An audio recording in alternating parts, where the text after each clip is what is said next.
नमस्कार, सार्वमंथन न्यूज महाराष्ट्रमध्ये आपलं स्वागत. पाहुयात आजची सविस्तर बातमी.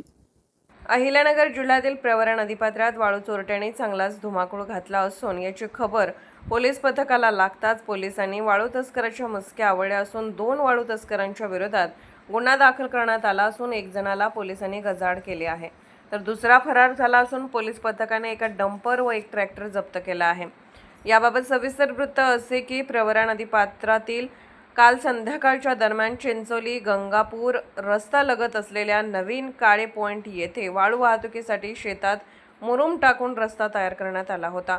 महसूल व पोलीस प्रशासनाने 3 ते 4 वाळू काढण्यासाठी बोलवले होते.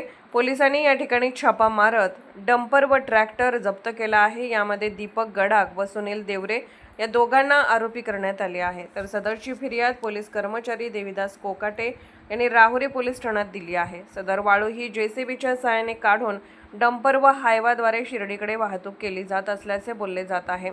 सुरू असलेल्या वाळू उपशाला नेमके कोणाचा आशीर्वाद, महसूल की पोलीस, हाही खरा प्रश्न ऐरणीवर आला आहे. रामपूर सोनगाव या ठिकाणी बंद केले तसे बंद करावे, शेतकऱ्यांवरही गुन्हे दाखल केले व वाळूत असताना वर दंडही केला. पोलिसांनी सुनील बेंद्रे यास ताब्यात घेतले आहे, तर दीपक गडाख हा फरार असल्याचे समजते. सदर डंपर व जगदंब प्रतिष्ठान असे लिहिलेले आहे. हा पोलिसांनी जप्त केलेला डंपर शिर्डी भागातील असल्याचेही बोलले जात आहे. सार्वमंथन न्यूज महाराष्ट्र, राहुरी, अहिल्यानगर.